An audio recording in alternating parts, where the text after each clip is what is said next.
Thank you sir. గౌరవ మంత్రి గారు స్టేట్మెంట్ ఇస్తూ ఈ జిల్లాల వారీగా అనెక్షర్లో పెట్టడం జరిగింది అధ్యక్ష. అయితే దీంట్లో గృహజ్యోతి ఈ పథకం అనేది పార్టీ ఇచ్చినటువంటి 5 గ్యారంటీల్లో ఇది ఒక ఇంపార్టెంట్ గ్యారంటీ అధ్యక్ష. దీనివల్ల చాలామంది పేద ప్రజలు ఆర్థికంగా ఇబ్బందులు పడుతున్నటువంటి కుటుంబాలు కానీ వారికి ఆర్థిక స్తోమత లేక చిన్న చిన్న 2-3 లైట్లు ఒక ఫ్యాను ఏదో చిన్న జనరేటర్ ఏదో పెట్టుకొని నడిపించుకుంటే వారికి ఇది చాలా ఉపయోగపడుతున్న ఉద్దేశంతో ఈ గృహజ్యోతి పథకాన్ని ప్రవేశపెట్టిన తర్వాత బడుగు బలహీన వర్గాలు ఎస్టీ ఎస్సీల కుటుంబాలకి చాలా ఆనందంతో పాటు లాభంతో పాటు అన్ని రకాలుగా వాళ్లకు మరి ఒక నూతనమైనటువంటి ఉత్సవాన్ని కలిగించింది అధ్యక్ష. తమ ద్వారా నేను గౌరవ మంత్రి గారిని అడగదలుచుకున్నాను. మంత్రి గారు ఇచ్చినటువంటి స్టేట్మెంట్లో అధ్యక్ష డిస్ట్రిక్ట్ వైజ్గా ఇచ్చినటువంటి ఏదైతే అనెక్షర్లో ఇచ్చారో దాంట్లో చూసినట్టయితే హైదరాబాదు రంగారెడ్డి కలిసి కేవలం 6 లక్షల పైచిల్కే బెనిఫిషరీస్ ఉన్నారు అని ఇందులో వచ్చింది. మీరు ఒకసారి మన దీని సెన్సస్ ప్రకారంగా చూసుకుంటే అధ్యక్ష హైదరాబాద్ రంగారెడ్డిలో సుమారు 2 కోట్ల నియర్లీ 2.5 crores జనాభా 2 crores దాటే ఉంటుందని నేను అనుకుంటున్నాను. బట్ హైదరాబాద్లో మాత్రం 1 crore మాత్రం హైదరాబాద్లో ఉంది అధ్యక్ష. అంటే మిగతా వాళ్ళు బెనిఫిషరీలో భాగస్వాములు కాకపోవడానికి ఏదన్నా మీ దగ్గర సమాచారం ఉందా? ఉంటే దానికి సంబంధించినటువంటి ఏదైనా ప్రణాళిక సిద్ధం చేస్తున్నారని తమ ద్వారా మంత్రిగా నడుతున్నారు.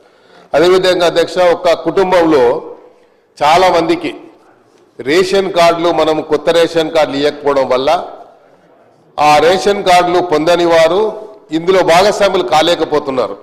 నిజంగా వాళ్ళు బిలో పవర్టీ లైన్ కింద ఉన్నా కూడా వారికి కొత్త రేషన్ కార్డు రాకపోవడానికి కారణం మొన్ననే మంత్రి గారు ప్రకటించారు కొత్త రేషన్ కార్డులు ఇస్తున్నామని. అందులో చాలామంది భాగస్వాములు అవుతారు. అయితే ఇందులో ఒక చిన్న కిటుకు ఉంది అధ్యక్ష.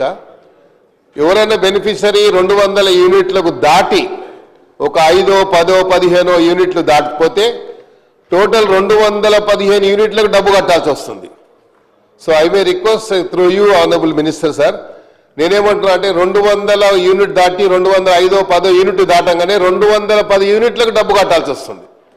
సో 210 యూనిట్ల కంటే ఆయనకి ఏమనిపిస్తుంది బెనిఫిషరీకి, అరే నాకు ఉచిత కరెంట్ అంటారు మొత్తం 210 యూనిట్ల కరెంట్ వచ్చింది ఏంటి అనేది ఒక ఇది ఉంది. అదేవిధంగా బయట ఒక గ్లోబల్ ప్రచారం జరుగుతూ ఉంది. వాళ్ళు ఏమంటున్నారు అసలు ఆ గ్యారంటీలలో ఈ ఉచిత కరెంట్ వస్తేనే లేదు అంటున్నారు. సో మనము ఇక్కడ క్లియర్గా మెన్షన్ చేసాము అనెక్సర్లో ఏ డిస్ట్రిక్ట్ వైజ్గా ఎంతమంది బెనిఫిషరీస్ ఉన్నారో మనం చేశాము. అదేవిధంగా హైదరాబాద్ రంగారెడ్డిలో కేవలం 6 లక్షలు అంటే నేను క్యాలిక్యులేట్ చేసి చూశాను అధ్యక్ష. ఇచ్చినటువంటి అనెక్సర్లో ఇచ్చినటువంటి స్టేట్మెంట్ ప్రకారంగా ఇంతమందే ఉన్నారని చెప్పి అంటున్నారు. దీన్ని పెంచడానికి దీంట్లో అవేర్నెస్ తీసుకురావడానికి మీకు సంబంధించినటువంటి సిబ్బందితో ఏదైనా అవేర్నెస్ తీసుకొస్తామా లేకపోతే దీనికి ఏదైనా ప్రణాళిక ఉందా అని చెప్పి తమ ద్వారా మంత్రి గారిని అడుగుతూ, అదేవిధంగా ఇది మాత్రం చాలా ఇంపార్టెంట్ అధ్యక్ష.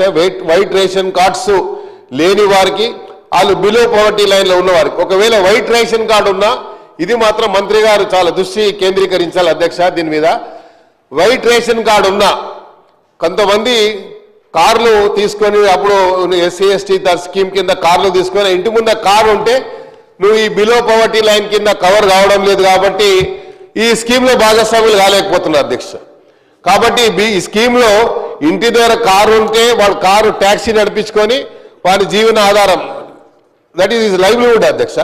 దాన్ని మనం కూడా మరి పరిగణలోకి తీసుకుంటే you will not get any benefit from the government. ఇన్ని స్కీమ్లు మనం ఇచ్చిన తర్వాత ఆ స్కీమ్లలో ఎట్టు కూడా భాగస్వామి కాలేడు కాబట్టి అలాంటి దాన్ని ఏదన్నా మరి అది అరికట్టడానికి మంత్రి గారు ఏమైనా ప్రయత్నం చేస్తారా అని.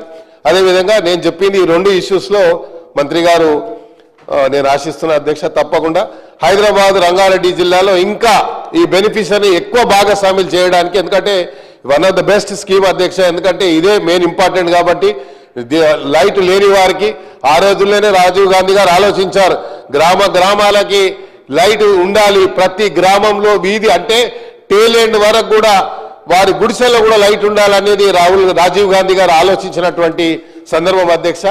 కాబట్టి ఈ స్కీము అందరికీ ప్రతి టేలెంట్లో ఈ రాష్ట్రంలో ఉన్నటువంటి టేలెంట్లో ఉన్నటువంటి కుటుంబానికి కూడా ఈ స్కీము భాగస్వాములు అయ్యే విధంగా సహకరించాలని కోరుతున్నాను. Thank you.